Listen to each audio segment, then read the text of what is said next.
मेरा बचपन से एक ही सपना था कि मैं बहुत बड़ी playback singer बनूं।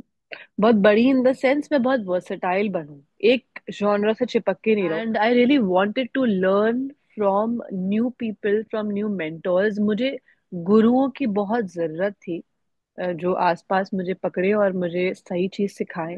Amazing amazing team, और the way they are handling it is just fab. और उन्होंने इस बार ये जो स्कोरिंग का था और उन्होंने नए जजेस लाए। Correct. I think it's a evolution. मतलब आप अपने आप में एक नई चीजें ट्राई कर रहे हो बिना डरे।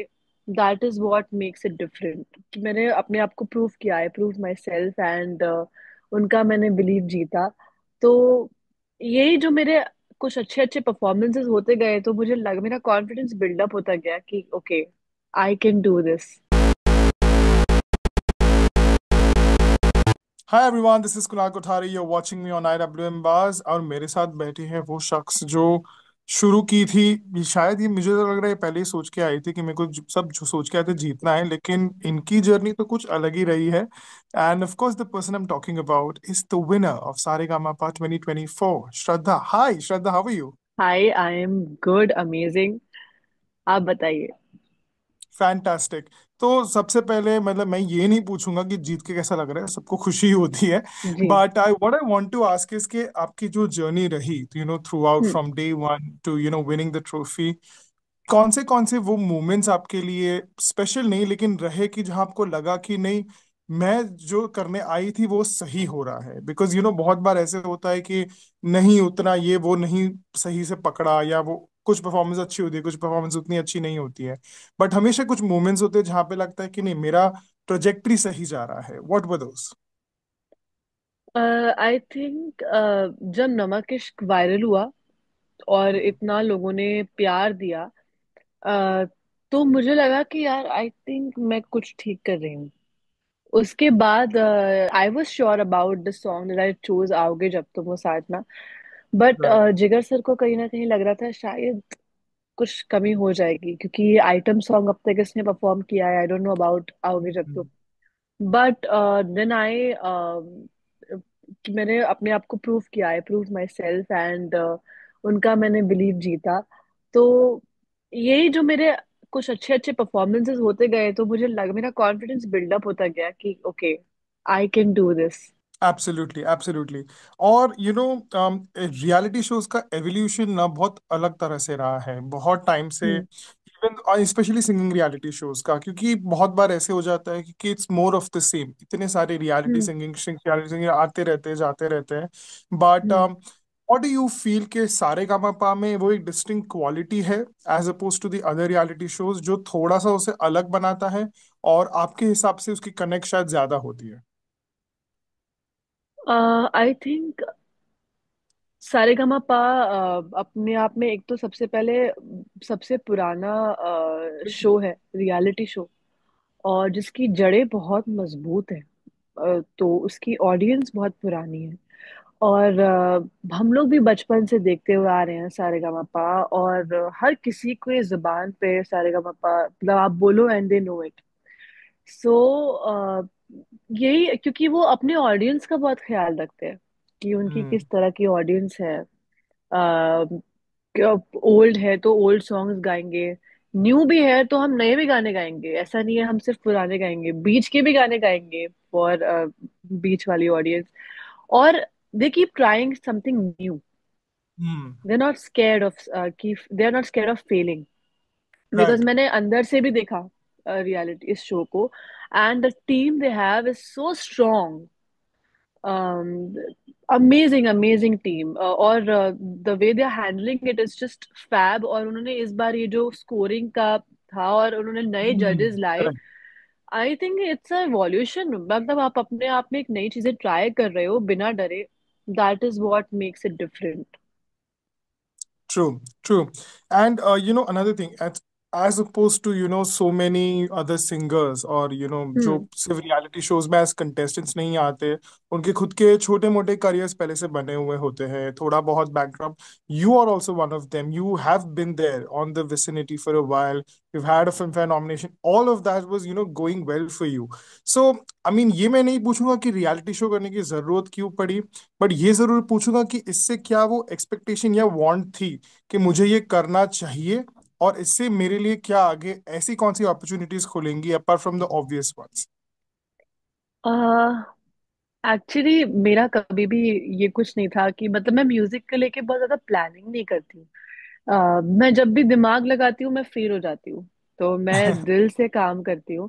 और ठीक है, बहुत अच्छा चल रहा था, ऐसा कुछ बुरा नहीं चल रहा था, but I really wanted to explore myself and I really wanted to learn from new people, from new mentors. मुझे गुरुओं की बहुत जरूरत थी, जो आसपास मुझे पकड़े और मुझे सही चीज सिखाएं। मुझे लगा कि शायद मैं सारेगामापा में जाऊंगी तो मैं अपनी वर्सेटैलिटी को एक्सप्लोर करूंगी। मेरे एक दो पॉइंट्स थे छोटे छोटे, और मैं बहुत सीखूंगी। जो मेरे इन बिल्कुल. हाउस मेंटोर्स हैं, Sahil sir, Sachin sir, Sanjay Vidyarthi sir, Vishwajeet sir, they taught me. And उन्होंने मतलब every time they use to groom us for the hmm. Performance. And उसमें ही सारा खेल हो जाता था, उसमें ही मजा आ जाता था। And then we had Sachin Jigar sir, जो आके पूरा अरेंजमेंट करते थे गानों का। So we learned arrangement, production, structure of correct. The song कैसा होना चाहिए, बारीकी, हर एक वर्ड की फीलिंग क्या होनी चाहिए। तो I am very happy, I was already a winner. जो मैं सोच के गई थी मेरा काम हो रहा बिल्कुल बिल्कुल. And now that you have actually one it, actually आप जीत चुके था। हैं.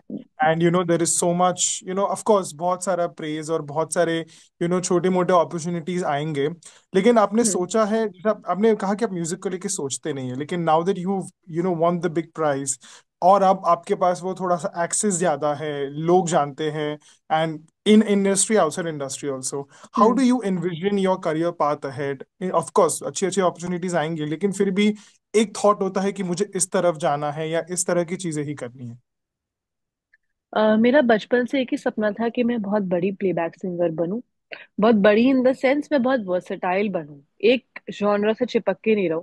Arijit sir really inspires me a lot in this way, क्योंकि वो अपने ऑडियंस को हर तरह का म्यूजिक देते हैं। मतलब वो एक लिमिट नहीं सेट करते हैं, उन्होंने एक बार सेट कर दिया है कि भाई इसके अब ऊपर जाना ही है आप। You have to touch that bar, he is a king. So I really want to be that, कि मैं वर्सेटाइल बनूं और मैं हर जॉनर को एक्सप्लोर करके अपनी ऑडियंस को बहुत सारे गाने दूं। तो यही मेरा आगे का प्लान भी है, that I am approaching music directors, I want to work everywhere, I want to sing all kinds of songs. Fabulous, fabulous. And apart, just a couple more questions. आप, और जैसे आपने कहा कि आपको playback singing was always for you, आपके सबका Yes. सपना था कि प्लेबैक सिंगिंग, बट उसके साथ साथ इज इट ऑलवेज अबाउट कि प्लेबैक सिंगिंग, बिकॉज मूवीज में एक्टर्स वॉइस योर वर्ड्स, आपका आपका गाना, आपकी आवाज वो एक्टर्स के थ्रू कन्वे होती है, जो इमोशन है गाने का. Hmm. At the same time do you also have a feeling कि मेरी खुद की आवाज मेरे फेस के थ्रू ही जानी चाहिए, which obviously happen with the reality show, लेकिन एक म्यूजिक वीडियो का पूरा एनवायरनमेंट क्रिएट करना या म्यूजिक एल्बम्स क्रिएट करना, are those also extremely important to you, are all those like a byproduct की वो तो होता रहेगा? नहीं, आजकल फेस वैल्यू बहुत इंपॉर्टेंट हो गई है। हम्म. आपको ऑडियंस आपके फेस के थ्रू पहचानती है, तो ये बहुत बड़ी बात है। तो I think music videos and singles release करना, it's very important. Being a face of your own voice is equally important these days. Indie music इतना पॉपुलर हो गया है। So I would really like to बिल्कुल. collab with indie artists. I would like to explore my compositions also, which is why I really wanted a studio setup for myself, because मेरे पास खुद के compositions भी हैं जो मैं audience को सुनाना चाहती हूँ. So ये मेरे बचपन का सपना था, where I wanted to be a playback singer हमेशा से, which is still there. But now I also want to arrange music. I want to produce music. I want to compose, and I also want my music videos to be released, and this list just goes on and on. There is so much to do these days. Awesome, awesome. I mean, onwards and upwards वो होने ही वाला है, I'm sure.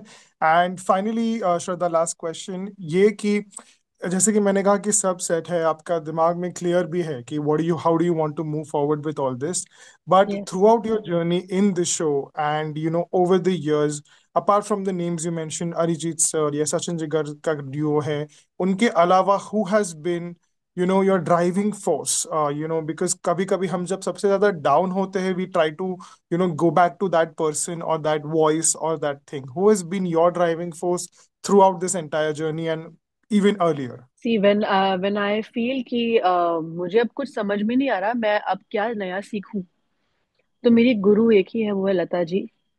Of उनके course. गाने कभी भी मतलब उनकी जो आवाज है, उनके एक्सप्रेशन को कभी भी पूरी तरह से एक्सप्लोर नहीं किया जा सकता। सेम गाना आप 50वीं बार सुनोगे, आपको कुछ नया गाना सुनने को मिलेगा। तो बिल्कुल। वो मेरी टीचर, कांस्टेंट टीचर रही हैं। और जब मैं बहुत लो फील करती हूँ, मुझे समझ में नहीं आता, तो मैं सुनिधि मैम को सुनती हूँ, उनके लाइव परफॉर्मेंस देखती हूँ, मेरा मूड लाइट हो जाता है। एंड मुझे याद आता है मैंने बचपन में क्यों म्यूजिक स्टार्ट किया था, और मैं फिर से हार्ड वर्क करने लगती हूँ। Awesome, awesome. आपने इतने बेहतरीन नाम दिए, एक तरफ लता जी और एक तरफ सुनी, two sides of the spectrum, but just completely well put.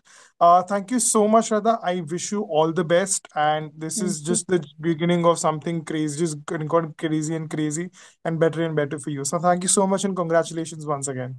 Thank you so much, thank you.